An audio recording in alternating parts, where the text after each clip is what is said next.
Welcome back, fellow treasure hunters. I know I'm a bit behind with this one too.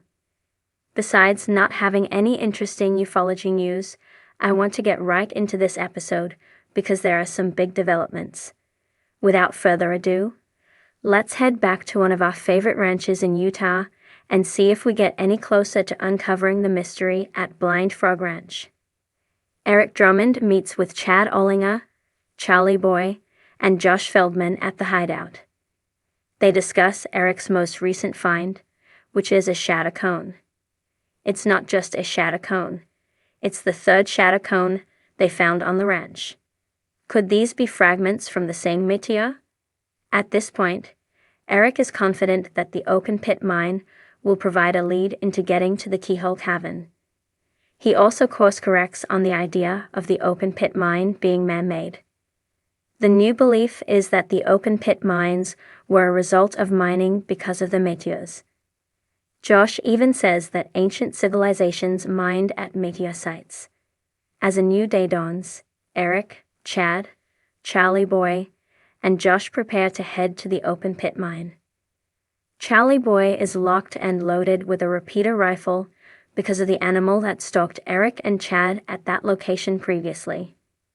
The mine is 5 miles north of the ranch, so the boys get an early move on. Once at the open pit mine, Josh is awestruck. He even refers to it as a literal gold mine.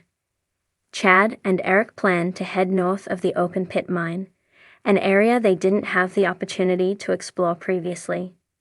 Josh will stay back at the open pit mine and do some digging, literally, and Charlie Boy will stay back with his rifle.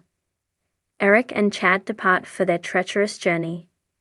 They quickly come across an escarpment, which is basically where two land masses rub up against each other via a fault line. Realizing the only way forward is down, the two prepare to rappel down the 60-foot escarpment. Using his metal detector, Josh examines the area around the open pit. Eric and Chad make it safely down the rock face and soon come upon a large open-air cave entrance. Chad stays back for safety, and Eric enters. The walls are lined with oxidized iron and hematite, both indications of potential gold ore.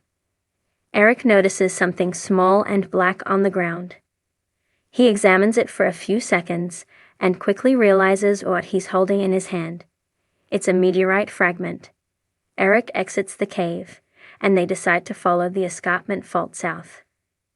Back at the open pit mine, Josh has a hit with his metal detector.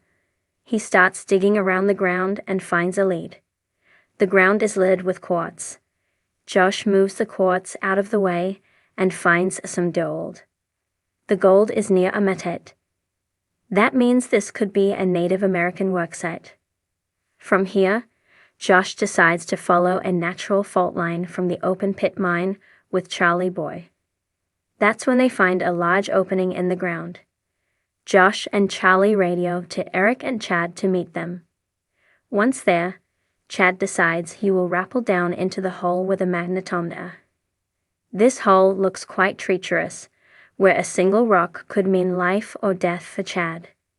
Chad slowly lowers himself down. The magnetometer reveals a potential void, which gives the team momentary happiness. Suddenly, the rocks start falling around Chad, who quickly scales up the rope, narrowly avoiding great injury. Not all is lost, though. Eric says they can use this information to lead them in the right direction. They will bring out better equipment and use it to follow the direction of the void Chad found. But that's a tomorrow problem. Tonight's problem is making it through a night in the middle of the woods. As they walk back to camp, Josh notices what looks like a rockfall. And just a few feet away from the rockfall are 3 handcrafted wooden crosses. Is this a memorial site? And if it is, was it due to the rockfall or something more nefarious? Camp is being set up, and Charlie Boy isn't letting his guard down. He hears a snapping of twigs down below him. The production crew tells Charlie Boy that all of the crew are with them at the camp. This news puts Charlie Boy on even higher alert. Charlie Boy cocks his rifle, and he, Chad, and Josh wander into the darkening woods to inquire more. Suddenly, Charlie Boy sees a large black wolf. He fires his gun in the air, and it scatters. The three men walk in the direction of the wolf. This is where Chad finds multiple large footprints. Chad pulls up to a hotel, where Duane Ollinger is waiting in the lobby. Duane tells us that there isn't an update to his medical issue. He plans to head to Amarillo TX to get some more medical work done. As usual, Chad and Duane share little to no emotion with one another.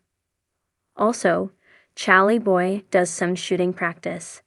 At the hideout, Eric, Josh, Chad, Charlie Boy, and James discuss their next moves. Eric says they need to scan the area, and he has just the toy.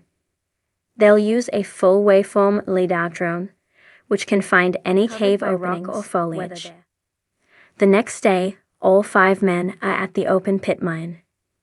Eric does his first of 4 drone quadrants. He doesn't find much, or so he thinks. Eric tells them it looks like a potential cliffside with holes on its face. Chad and James decide to check it out, while the rest stay back with Eric. Chad and James get to work looking for the cliffside. They quickly find it and see a few holes in the cliffside. Chad looks into one and doesn't see much. The magnetometer doesn't reveal anything. The next opening does.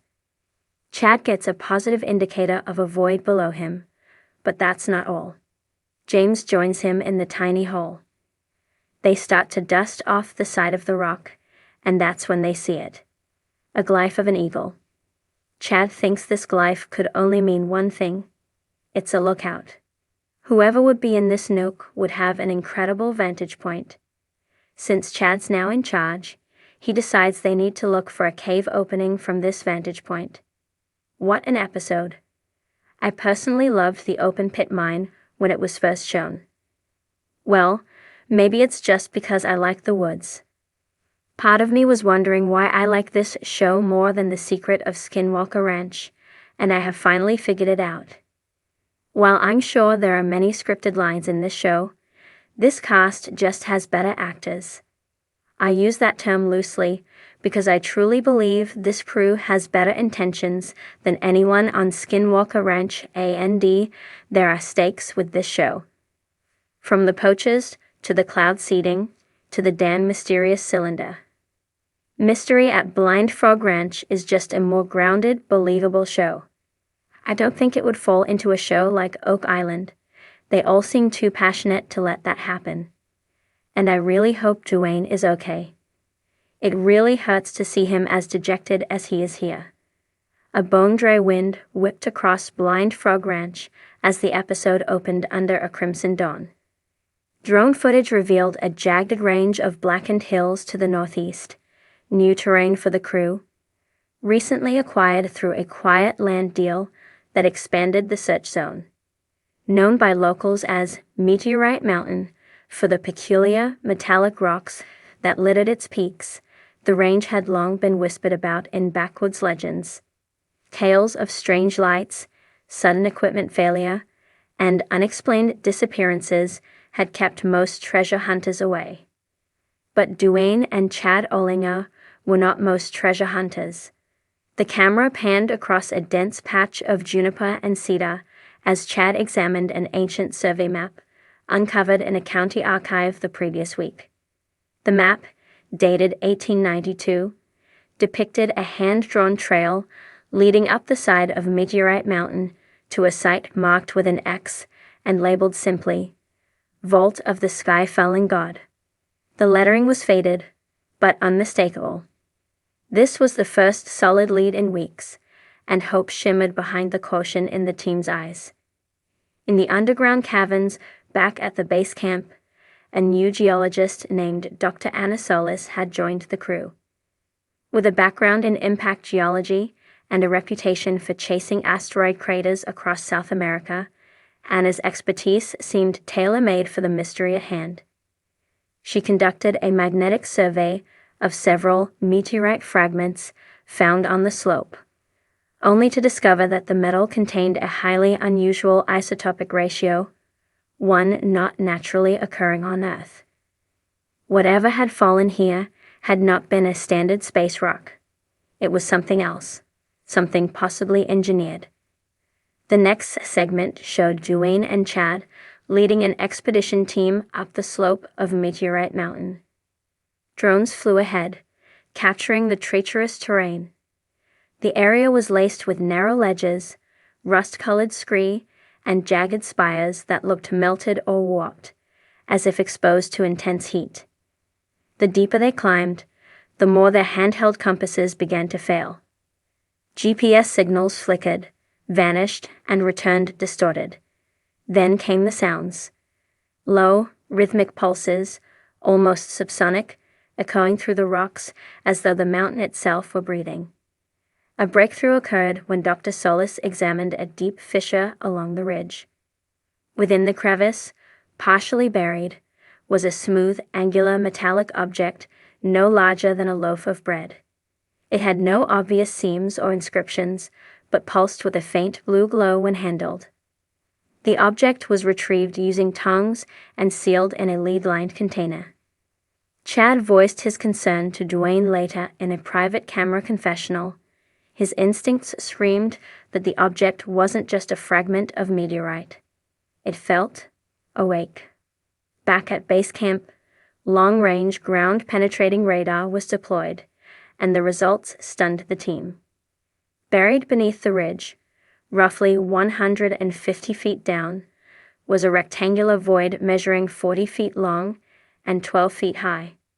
It sat at an unnatural angle and appeared to be constructed from a dense, unknown alloy, one that even the radar struggled to penetrate. The shape was too precise, too linear, to be natural.